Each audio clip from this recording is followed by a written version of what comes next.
Deux petits clins d'œil. Mon mail s'appelle Fresne par rapport à la mail parce que c'est F-R-E-N-E. Et la colonne que nous avons développée, vous verrez, s'appelle la colonne Fresne. Donc, c'est un clin d'œil. Le deuxième, c'est que je partage une communauté, puisque c'est dans le même organisme, on a beaucoup travaillé ensemble, avec Jacques Weber. Donc, nous avons les mêmes sources. Et évidemment, Gilles Boeuf, qu'on verra cet après-midi, on est un petit groupe de réflexion. Globalement, je vais résumer, puisque c'est un témoignage. J'ai démarré ma carrière professionnelle, excusez-moi, il y a pas loin de 50 ans, donc on est maintenant en 69. Et si j'ai choisi moi-même agronome, c'était de me dire, je ne vais quand même pas me lancer dans la lactation de la vache, ça n'a aucun intérêt. L'agriculture terrestre s'est rebattue, et on va aller peut-être voir la mer, l'océan, pour deux raisons. Une raison qui est une contrainte, qui est la littoralisation vers la Sunbelt. Tous les Parisiens qui sont ici vont se chauffer au soleil. La littoralisation de toute nos populations rend une pression absolument énorme sur la côte. On voit les prix de l'immobilier, mais sur la mer. Apparemment libre, mais en réalité suroccupée. Donc là, on va vers les méthodes. Comment fait-on pour surmonter les conflits et ouvrir des espaces aux jeunes aquaculteurs éventuellement? Ça, c'est crucial car nos sociétés rejettent les jeunes, globalement, en particulier l'agriculture. Et les jeunes diplômés de l'agro aussi ont du mal à trouver leur... Et ça, c'est important, on ne le souligne pas. La deuxième, c'est les outils. Pourquoi la mer est intéressante? Eh bien, je vais faire un retour en arrière et pas en avant. La Terre a environ 4,5 milliards d'années. La vie dans l'eau marine existe depuis 3,8 milliards d'années. La vie sur Terre, mais c'est peut-être, 450, 500 millions d'années. La Terre, les 3/4 ou les 9/10 de son temps est inhabitable. Si on la voyait de l'espace, on verrait une planète inhabitable. Et en fait, en mer, on a une nature et des outils du vivant polypotentes, beaucoup plus performants que ce qu'on a sur Terre. Alors, notamment, dans votre titre, vous avez mis le monde du végétal. Mais pourquoi le végétal? Le végétal, c'est quoi? Le végétal, c'est quand même ce qu'il y a. La plante, c'est terrestre. Science a publié, il y a quelques années, une redéfinition du monde du vivant. On a classé les animaux classiques, les plantes, souvent terrestres, avec la petite bordure côtière, quelques algues, mais l'immense monde marin de la petite microalgue, c'est-à-dire des millions d'espèces, ont globalement retrouvé une nouvelle case. Pour moi, les microalgues marines, ce sont des animaux photosynthétiques. Ce ne sont pas du tout des plantes. Leur structure corporelle, leur niveau métabolique est du même ordre que le nôtre. Leur composition est la nôtre. Un arbre produit, entre l'écorce, m'a-t-on dit, où est l'huile? Un arbre ne produit pas d'huile. Si on regarde ce que produit le soja, c'est 2 tonnes hectare an. Si vous mettez en culture des microalgues, on atteint 40 tonnes, 50 tonnes hectare an. D'ailleurs, le mot pétrole en anglais, c'est oil, c'est l'huile. Et généralement, on considère que les grands gisants de pétrole, où qu'ils soient, sont d'origine marine et de microalgues. Et les outils qu'on va développer, c'est changer, trouver de nouveaux animaux qui nous permettent de manger de la viande. Je m'excuse, mais les végétariens, c'est une position de terrestre. Les plus gros animaux terrestres ont toujours été des herbivores, du diplodocus jusqu'à aujourd'hui, aux éléphants. Et le carnassier, c'est l'épaisseur du trait, c'est absolument rien. Donc, on n'a jamais élevé de tigre et de lion parce que ça n'a aucun intérêt. En mer, c'est exactement l'inverse. Il n'y a jamais eu que de la viande, depuis la photosynthèse. Et donc, les plus gros animaux, ça a toujours été des carnassiers de 4e ordre. Les baleines, les ichthyosaures, on va retrouver les mosasaures. Donc, on a des mondes inversés. Le monde marin, c'est un monde de carnassiers.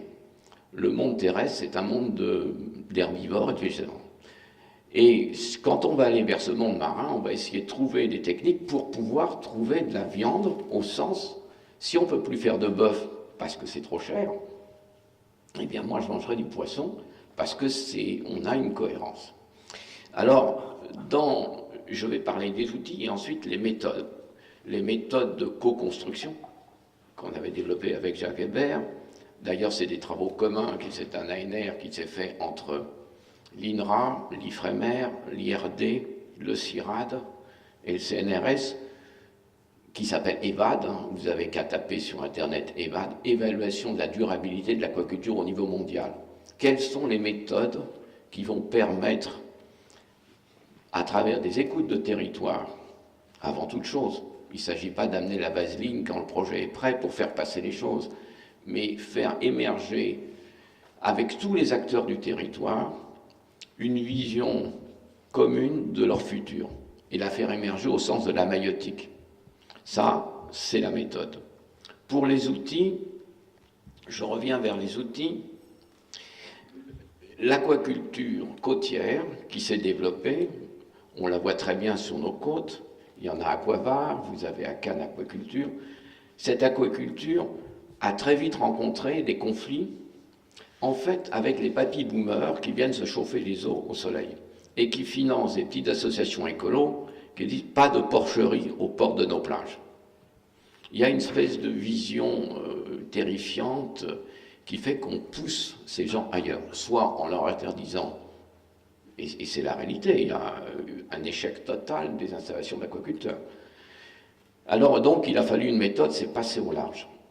Donc aujourd'hui les fermes sont 10 km, 10 miles au large, pas en France. La France a complètement raté. Toute la technologie a été bâtie en France, on l'a entièrement exportée à Espagne, Grèce, Turquie, Italie, mais pas la France. Et là, les cages sont de type énorme, mais les grandes cages font la taille d'un supertanker, c'est-à-dire 100 mètres de diamètre sur 40 mètres de fond. Modèle norvégien. Et là, on a une dilution de la pollution théorique et une remétabolisation dans la boucle. On s'est rendu compte qu'en ayant de l'azote tricier pour suivre comment l'azote se retrouvait dans l'eau, et on le trace, ça part directement dans la chaîne alimentaire à travers le plancton. Il n'y a donc pas de passage par les algues de fond. Mais cette méthode qui consiste à nourrir le poisson et attendre qu'il revienne, elle a un problème majeur. Pour l'Afrique, en Égypte c'est catastrophique, y compris nous, aujourd'hui, on a une rareté mondiale de farine de poisson. Donc nourrir des poissons avec du poisson, on voit le problème.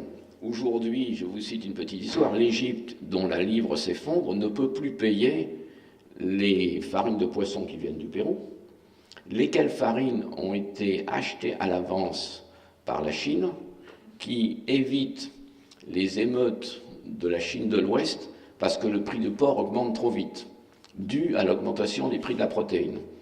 Donc, juguler les émeutes dans l'ouest de la Chine conduit à affamer l'Égypte qui se nourrit à 60% sur l'aquaculture de poissons. C'est vraiment des pays c'est un pays qui fait 1 600 000 tonnes. Alors dans ma vie professionnelle, quand j'ai démarré en 69-70, on avait 80 millions de tonnes de pêche, et puis, moins d'1 million de tonnes d'aquaculture. Aujourd'hui, la pêche a dépassé l'aquaculture. Et la croissance de l'aquaculture est environ 7-8%, beaucoup en Asie du Sud-Est, l'Europe moins, mais l'Égypte, et on a véritablement une explosion. Maintenant, comment résoudre ce problème de nourrir ces poissons? Comment résoudre le problème aussi d'arriver à circulariser cette économie sans jeter? Donc, les technologies qu'on met en place en ce moment, c'est comment faire.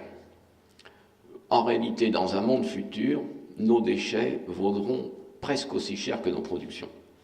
Et donc, les fesses de poisson, eh bien, ça n'est plus un produit acheté. Et si on le traite, c'est pas tellement pour protéger l'argent, mais c'est simplement parce que ça vaut beaucoup d'argent. Quand vous nourrissez un poisson, dites-vous que vous captez 18%, 80% disparaît sous forme dissoute. Donc, on a monté des systèmes à bas coût énergétique qui permettent de recirculer à 99,95% sur des cycles, et une fois que ça a été recyclé à travers un appui bactérien, parce que les bactéries, comme dans notre intestin, sont absolument fondamentales au système, on a donc dégradé l'ammoniac en nitrite, les nitrites en azote, et l'azote, on renvoie dans une deuxième boucle de lagunage qui permet de métaboliser, de remonter en enthalpie ces produits pour en sortir de la protéine et de l'huile. Donc on a une boucle vertueuse locale. Alors si tu peux envoyer une vidéo, on va voir ça si elle passe. Et si tu peux l'agrandir plein écran. Voilà. Alors là, c'est une petite boucle de lagune. Vous voyez, elle tourne, et le problème était comment récolter une microalgue, sachant qu'elle est à 1 kg par mètre cube. Eh bien, on a cette colonne qui permet de séparer physiquement l'algue qui part en haut de l'eau pure. Et ça, le coût énergétique est environ 80 fois moins lourd que les systèmes classiques. Donc là, on arrive à collecter ces microalgues qui sont constituées grosso modo à 55% de protéines et 20% de lipides, donc qui correspondent assez bien à une nourriture de poisson. Vous savez, les microalgues marines, c'est les promoteurs des farines. Hein. Les farines de poisson sont à l'origine des microalgues. Donc ces modèles permettent de laguner et de produire. Si tu peux envoyer la deuxième vidéo. Vous voyez, ça c'est un circuit de poisson, et la quantité d'eau qui est mise, c'est le petit pipi d'eau qui est ici. Là, on a 60 km3 et on envoie quelques dizaines de litres par minute. Donc on arrive à des systèmes extraordinairement fermés qui permettent d'avoir une autonomie, et je peux travailler sur l'eau de l'Argence car je ne prélève quasiment rien, et je peux rejeter car je ne rejetterai que de l'eau pure et pratiquement rien. Ça, c'est des modèles qui probablement s'imposeront dans les 40-50 ans, parce que faire de la culture en pleine mer, nous n'aurons plus de poissons pour nourrir les poissons. Donc on va vers des systèmes complètement recirculés. Et c'est des modèles qu'on a développés à l'Ifremer, sur lesquels on investit, mais avec le CEA, et donc eux font les cultures d'eau douce, nous on fait les cultures marines, mais on est sur ces modèles circulaires. Alors pour vous donner un exemple, si j'avais à produire 1000 tonnes de bœuf par an, et là je m'adresse au professeur de agro, combien faudrait-il d'hectares pour nourrir, pour générer 1000 tonnes de viande de bœuf? Bon, en tout cas probablement 5-10 000 hectares, c'est le minimum. Avec des modèles sur ce modèle, pour générer 1000 tonnes de truites, on pense qu'on devrait tourner entre 10, 15, 20 hectares, pas plus. C'est essentiellement de la captation d'énergie solaire. Le modèle poisson, le modèle microalgal, c'est qu'on travaille sur de l'animal photosynthétique, et donc on va fabriquer directement à partir du soleil de la nourriture consommable bon, alors il est évident que dans ces travaux, en fait, une de nos sources de financement, c'est Boeing, parce qu'ils ont besoin de pétrole pour faire voler leurs avions, et que fabriquer de l'huile, autant nourrir les poissons ou faire voler les avions, c'est le même combat. Donc on est dans ces modèles où on a des circularités locales. Alors je vais revenir maintenant, si vous m'autorisez, sur comment fait-on pour arriver à accueillir de nouveaux sites aquacoles.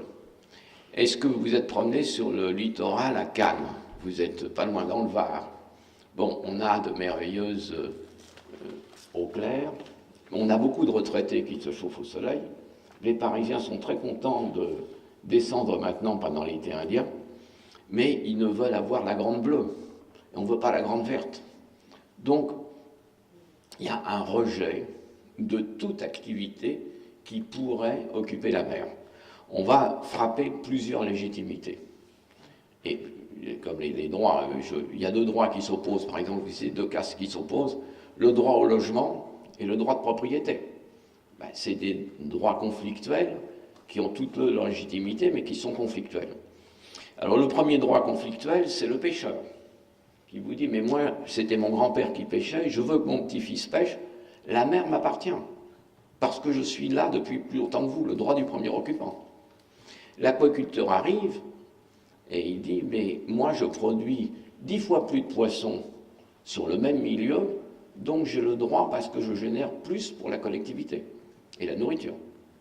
Et arrive derrière, et ça il y en a beaucoup ici, le promoteur qui dit « Dégagez, moi je génère pour la région 10 fois plus d'argent, donc je supprime le pêcheur et l'aquaculture et je m'y mets. » Et ici, croyez-moi que les maires sont très efficaces, tourisme, quitte à ce qu'on paye un peu en verre, l'important c'est de louer les petits... Mais la production, aucune importance. Et puis, enfin, in fine, on a un barbu, chevelu, qui arrive et qui dit « Non, je protège la terre pour vos petits-enfants, c'est Dieu qui m'envoie. Et moi, j'ai la légitimité ultime. » Donc, devant ces différents conflits de légitimité, comment peut-on arriver à installer une aquaculture et comment peut-on aussi que ces produits soient acceptés par le public? Vous savez, le poisson d'élevage, quand je demandais hier à des gens, est-ce que vous préférez le poisson d'élevage ou le poisson sauvage? Et j'en disais, le poisson sauvage. Pourquoi? Est-ce qu'il est plus propre? Non, il n'y a pas raison.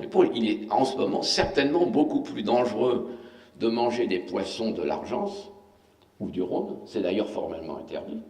Aujourd'hui, il y a du PCB, on a tellement jeté de petites saloperies que le taux de mercure des thons méditerranéens est à 4 ppm, 4 fois le taux, et on mange encore du thon. Donc, objectivement, le poisson de pêche qu'on pêche ici n'est plus consommable. Je ne vous parle pas de la dioxine dans la mer du Nord, mais on est face où on a pollué notre environnement, ce qui fait que le poisson de pêche local est un poisson frelaté. Donc déjà, une erreur. Le poisson d'aquaculture, lui, il est nourri par des farines qui viennent du Pérou, hémisphère sud, et donc il n'y a pas encore assez de pollution, donc on est à peu près certain de ce qu'on mange. Maintenant, pourquoi ce rejet? Vous voyez à l'étal, poisson de pêche, ici, oui, rapidement, très bien, excusez-moi, donnez-moi 3 minutes. Oula, une seule. Il faudra laisser la parole aux gens. Alors, je vais finir, et j'ai été trop long, mais pour vous dire, poisson de pêche, 28 €, poisson d'aquaculture, 8 €. La différence provient que la mer et le poisson de pêche, c'est le dernier fruit des Ardins des Hespérides. C'est le dernier morceau du paradis terrestre qui se referme devant nous. C'est la transition néolithique et on a toujours le désir ultime de continuer à consommer au paradis. C'est fini. Et le poisson d'aquaculture, il a le goût de la sueur de l'homme. C'est dommage, mais c'est comme ça. Donc, on va essayer de co-construire ensemble une vision partagée du futur au niveau local, en commençant par des écoutes de territoire et une participation de tous à la construction de leur futur. C'est la méthode EVAD. Merci.